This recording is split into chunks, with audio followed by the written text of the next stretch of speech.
नमस्कार, स्वागत है आपका। मेरा नाम है विपिन विभाग। हमारे साथ मौजूद हैं प्रोफेसर कुलदीप मलिक। मलिक साहब, स्वागत है। बहुत बहुत धन्यवाद चो साहब। मलिक साहब, अंग्रेजी पढ़ी क्या आपने? हाँ जी, मैं तो अंग्रेजी भी पढ़ी, हिंदी भी पढ़ी, बचपन में संस्कृत भी पढ़ी। आपने बेकार ही टाइम बर्बाद करा अंग्रेजी पढ़ने के बाद। हमारे गृह मंत्री तो कह रहे हैं अंग्रेजी पढ़ने की ज़रूरत ही नहीं है, अंग्रेजी की क्या आवश्यकता है।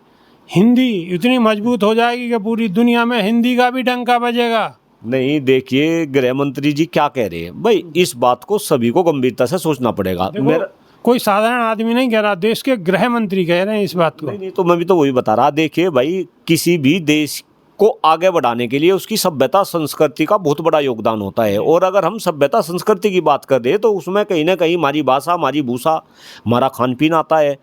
और जब हम भाषा की बात करते हैं तो अभी गृह मंत्री जी ने जो स्टेटमेंट दिया कि भाई इंग्लिश बोलने वाले इस देश में शर्म फील करेंगे, भाई कम से कम वे ये तो देखे कि जब वो इस स्टेटमेंट को दे रहे थे उससे ठीक 7 घंटे पहले उनका एक ट्वीट आया। वो ट्वीट इंग्लिश में आया। आप ये भी देखे कि जितने भी बड़े बड़े नेता, इनके सबके बच्चे ये बाहर पढ़ रहे। मैं तो अभी आप और मैं देश की जनता को भी कह रहा कि आप गूगल बाबा सबके पास है, आप गूगल बाबा पे सर्च करो कि देश के अंदर जितने भी बड़े बड़े नेता, और खास तौर से आप ये भी सर्च करो कि जितने भी मिनिस्टर है फिलहाल सेंटर में, इनके सबके बच्चे कहाँ पढ़ रहे। अगर किसी के बच्चे बड़े हो लिए तो उनके देता देती पोता पोती कहाँ पढ़ रहे, तो आपको पता चलेगा कि इनके सबके बच्चे विदेश में पढ़ रहे। और अगर वे विदेश में पढ़ रहे तो इसका मतलब वो इंग्लिश के थ्रू पढ़ रहे, और यहाँ हमें हिंदी में उलझा दिया इन्होंने। ये केवल और केवल लोगों को उलझाने का एक तरीका है।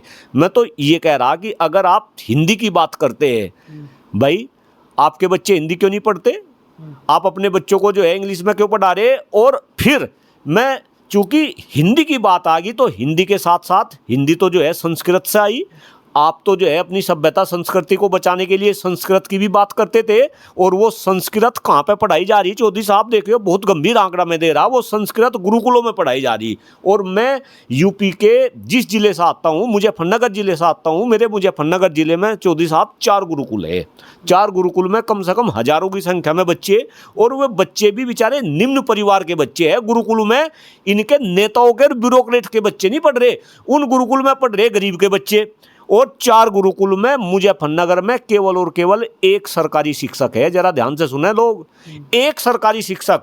अगर आपको हिंदी की चिंता है, अगर आपको संस्कृत की चिंता है, अगर आपको अपनी सभ्यता और संस्कृति बचाने की इतनी चिंता है, क्यों भाई गुरुकुल को बढ़ावा क्यों नहीं देते? वहाँ पे शिक्षकों को नियुक्त क्यों नहीं करते?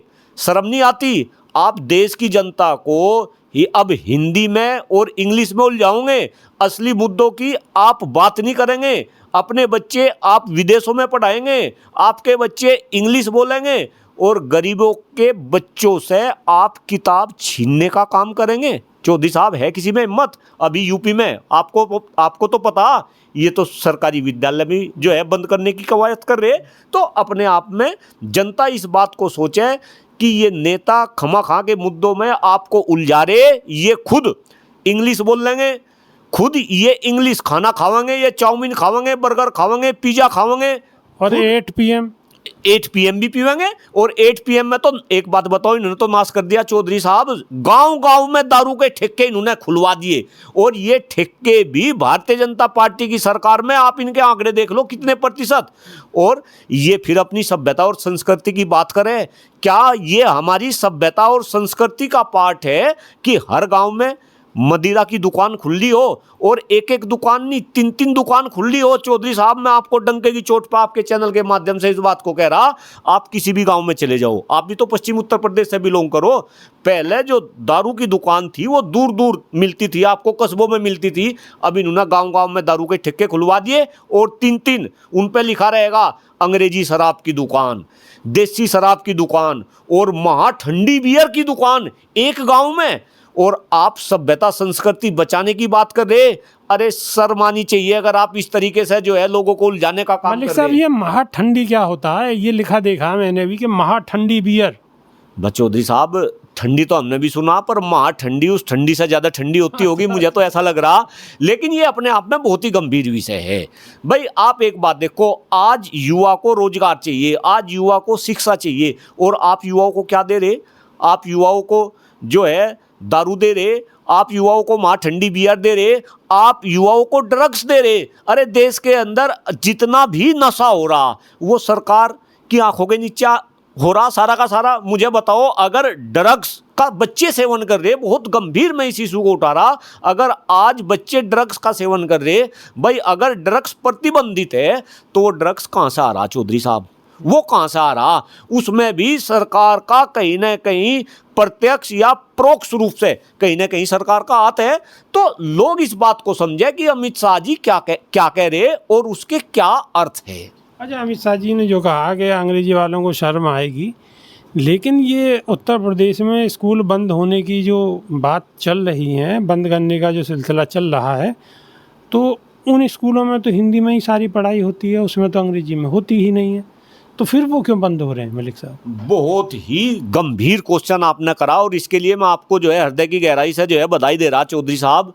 हो क्या रहा, सरकार चाहती नहीं कि गरीब का बच्चा पढ़ ले, बहुत गंभीरता से। चूंकि मैं शिक्षक नेता के रूप में भी काम कर रहा, और सब लोगों को पता है एमएलसी शिक्षक वर्ग में मैं चुनाव भी लड़ चुका, और मैं शिक्षकों की शिक्षा क्षेत्र की मैं आवाज उठा रहा।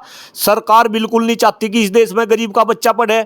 आप इस देश की चौधरी साहब शिक्षा व्यवस्था देखो, जैसे ही बच्चा माँ के पेट से जन्म लेता है तो उसका फ्यूचर डिसाइड हो जाता है। अगर अमीर का बच्चा है वो प्राइवेट स्कूल में जाएगा, अगर गरीब का बच्चा है वो सरकारी स्कूल में जाएगा।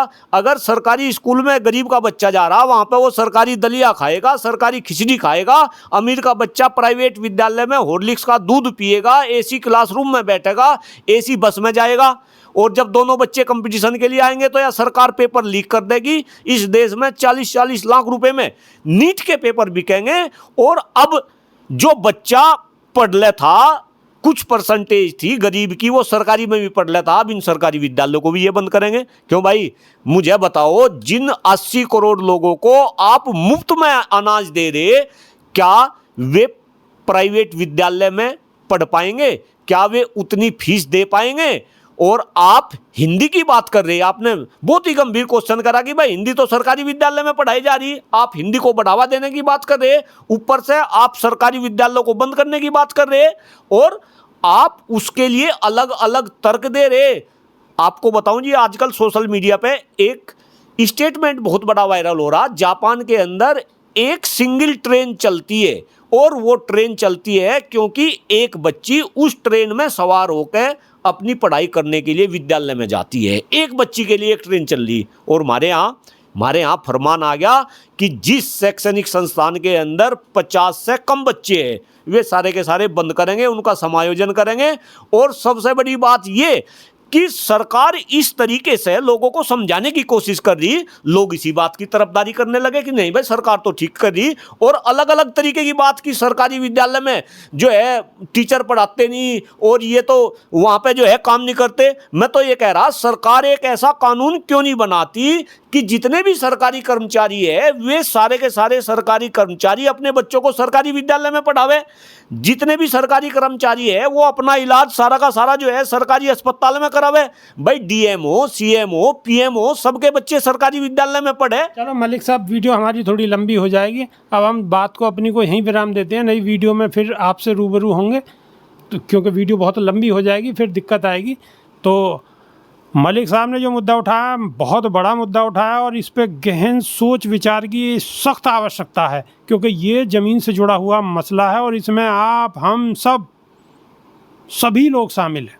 तो अभी के लिए सिर्फ इतना ही, नई वीडियो में फिर रूबरू होंगे। बहुत बहुत शुक्रिया, धन्यवाद, नमस्कार।